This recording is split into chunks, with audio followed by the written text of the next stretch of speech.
What's up fams, Unnies here from All Clouded, and today we're going to look at how to prime a coil. We've got a mouth to lung unit and we've got a sub-ohm unit. Stay tuned.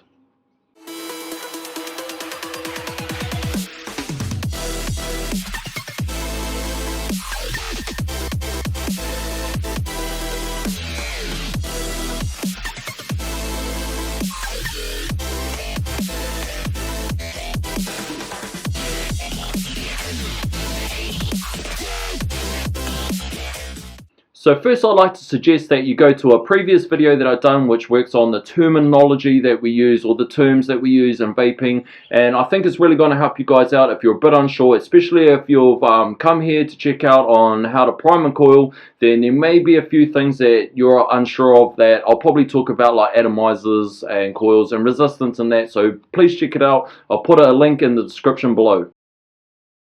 So I decided to use two pen style devices today.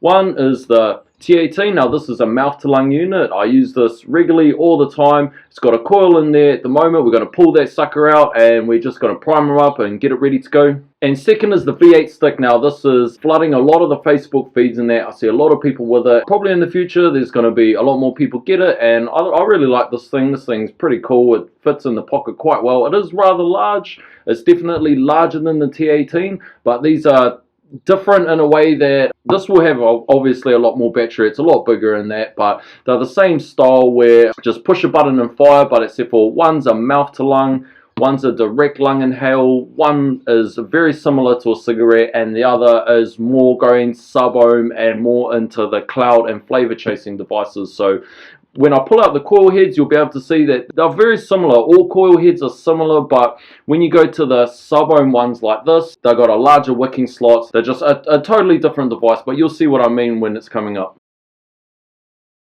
Now, when priming these coils that we're going to look at today, the same principle applies all across the board to all coils out there. Sub-ohm, mouth to lung, it's all the same when it comes to priming it. It's very simple, but there's a few little things when you go to more of the sub-ohm coils that it's going to help it in the long run, because if you don't prime it correctly or better than in other ways, there's not really a wrong way, there's just a better or worse way when it comes to priming the coils and that. So if you don't really get it right off the bat, it's not going to live its long life out. It's just going to, once it burns or gets a bit of burnt in it, it can't really recover from it. The cotton, that's not how the cotton works. You can't go back on the damage. You know, it's like doing a skid in your car. You can't magically put rubber on there until you get a new one. You know, you get a new coil. It's the same type of thing when it comes to the coil heads that we're going to be using.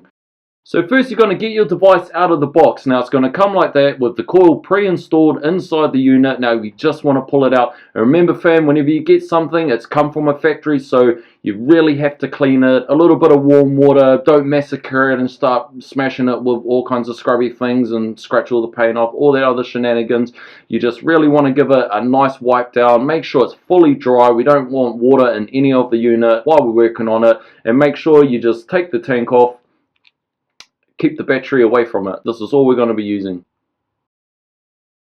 So diving down and looking at the coils, here's the T18 right here. It's quite an odd looking coil, very long, got a lot of the wicking slots along here. These little holes right here, these are all the wicking slots where you can see the cotton. And this is the one from the V8 stick. This is the sub-ohm coil. This is very popular in the Baby Beast and Big Baby Beast series. You can see, just looking down there, you can see it's a totally different style. But these are the very large wicking slots on it. These are totally different to the slots on here. A lot smaller, but it's going to pack a lot more of a punch.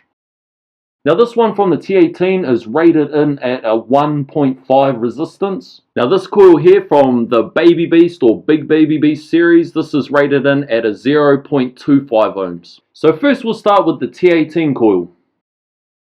Now all you want to do when you prime the coil is, it's very basic. We're just putting a little bit of e-juice onto the coil so that once it goes into the tank and we put liquid in there, it's just really going to absorb it as efficient as it can, because remember, we don't want it dry firing at all because the cotton can't fix itself once it's wrecked. So basically we're just jumping onto the wicking slots on the coil and we're just putting a little bit of juice in each of the holes, and we just keep rotating around until it's efficiently primed.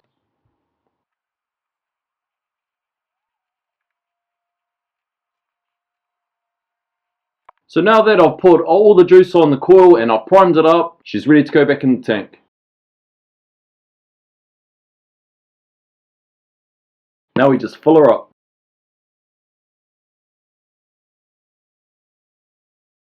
And that one's done. Now there's a few more other steps, but what I'm going to do, we'll just dive down and we'll check out the V8 stick. Now looking at the sub-ohm coil from the big baby beast, we can see that the wicking slots are totally different. They are a lot larger. These are big suckers. So now when it comes to priming these coils, what I like to do is I'll put drops in the top. It's totally different to the T18. I'll just put it directly onto the wicking slots. Big boy like this, we want to make sure that it wicks efficiently, so I'm just going to start from putting some in the top. Now don't drown it, don't pour half the bottle down the chute. All I want to do is just put enough in it so that the cotton absorbs it and it starts running down. And the way you can see that it's running down is by looking down the sides, and you'll start to see that it starts changing a bit of a color. It's gonna look like it's been primed or that there's juice in there compared to just being straight dry cotton. Now looking down the wicking slots, I can see that a bit of juice is going into the cotton. So from there, all I'm going to do is start doing the wicking slots on the side.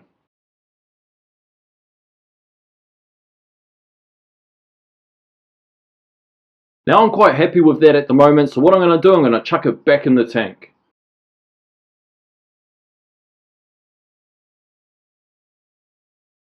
There she is, back in the tank. Now the thing with these is that the wicking slots are so much bigger than the T18 or most mouth to lung units. So whenever you put juice in the tank, what you want to do is you just want to close off the airflows. Most of the sub-ohm tanks, I don't really know many out there that aren't adjustable airflow, so most of them have it. It's normally right down the bottom. Just spin the thing closed and then fill it up, just to avoid any leakage or mass overflowing where juice, because of gravity, it's just going to come straight through it and come out your air slots, and it's going to go all over your mod, and it's definitely something we don't want.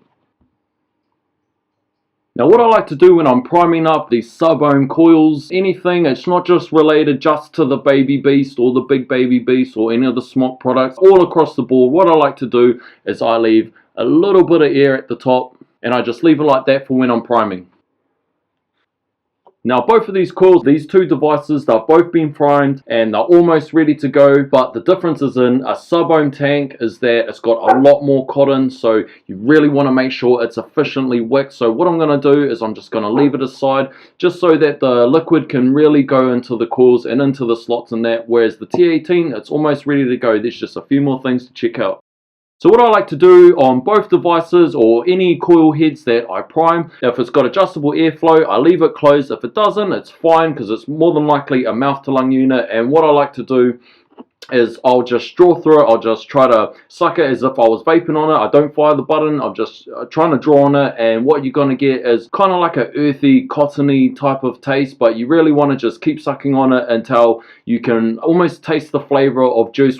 It's not really going to spit in your mouth like you're vaping on it, but you just want to get that sense of taste in the air like as it's drawing through.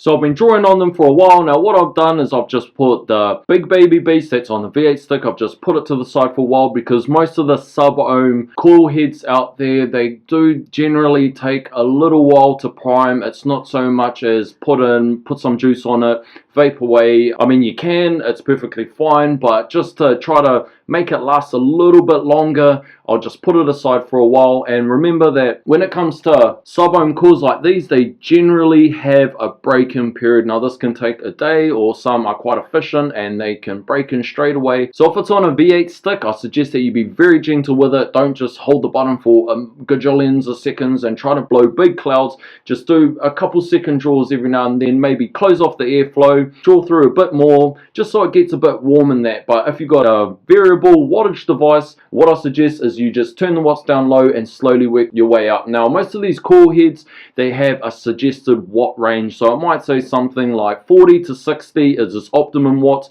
Start at 30, just go up, you know, 2 or 3 puffs of that, work your way down the tank. So if you've got a full tank, as it's going down from when you start clouding and that type of stuff, then just slowly bump the watts up, and then by the time the tank's about halfway or something, you should be quite near to it being generally broken into the point where it's vaporable. So the warmer the coil head gets, the more efficient it is at wicking. So you're just pretty much warming it up, breaking them in. You're just not going to thrash it. We don't want to cane it. Like, at the end of the day, we're just trying to make them last, trying to save money. And if you're going to kill them, well, then you're just going to spend more money. So try to do it as efficient as you can. With the T18, it's a whole lot different. It's a lot more simpler. It runs a lower watts because of the resistance, so it's pretty good to vape away.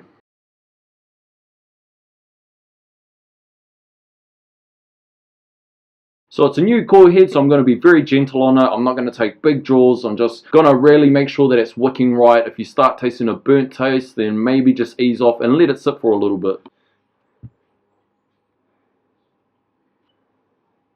Now I can start tasting the flavor is working really well now. I can really taste that. She's wicking quite good, so I'm quite happy with this. So we'll go on to the V8 stick. Now there's no up or down button. There's no change the watts, change the volts or anything on this V8 stick. It's going to do it all itself depending on the resistance of the coil using Ohm's law. So what we want to do to make sure that it's really working right is we want to do quick little draws, like 1 second draw just while the coil warms up. So maybe like a second draw, close the airflow, draw in a bit more, and then what we're really looking for is to try to see air bubbles going to the wicking slots. Once the air bubbles start popping up, we can see that it's really wicking efficient. So you just be really gentle on it when you've got a brand new coil in there, just to break it in and make sure that it really lasts its length.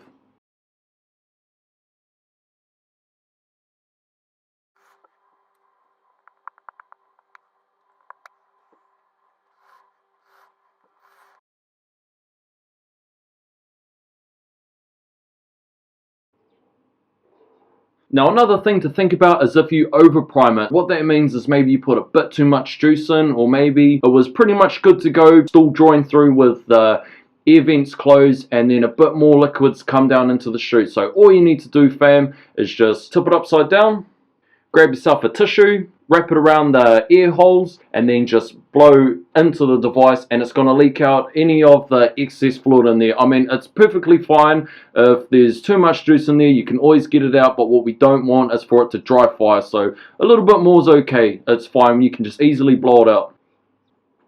Now all I'm doing while I'm trying to get it broken in is I'm just checking every now and then for a little bit of air bubbles popping up, and I can see a couple are coming through, but every now and then I get a little bit of an earthly taste, like a bit of a cottony taste. So I'm just going to keep being gentle on it until I am happy with the result. Now about now I'm really starting to get the flavor coming through. I'm getting a little bit of spit in my mouth from the juice coming up, so it's definitely priming quite well. Just a little bit longer and I'll be really happy with how we've gotten along. Now it's definitely running a whole lot better. I'm quite pleased with how we've gone along. So you can really see the difference between mouth to lung style coil head, like on the T18, where it's a lot more easier to break in. There's not too much fiddling around and being so gentle with it, compared to a sub-ohm one. It's a little bit harder when I can't turn the watts up and down. Like if you've got a Pico or an Alien or a Predator or any of those variable wattage devices, you can really play around. On a device like this where I can't do anything and Ohm's laws dictating what's going on in the situation, I'm really just going to be gentle with it. Little quick fires here and there just to really break it in, and still closing off the air holes just to make sure that all the e-juice is really going in and wicking efficiently. And I can feel the tank's a whole lot warmer, so it's definitely gonna run its yards for what we're after. So as a little dive down on how to prime a coil. Remember, priming a coil is simply just putting a little bit of juice on it, making sure it's going to run well, and making sure that our coils really last, because when we're going through juice and we're going through coil heads, we're spending a little bit of money. It's definitely a lot cheaper than smoking cigarettes in New Zealand when you go into vaping and that. Just remember a few little tips that you saw today, and definitely stay tuned for more info. So don't forget, fam, like, share, comment, and subscribe. And most of all, fam, keep it cloudy. The same principle really applies.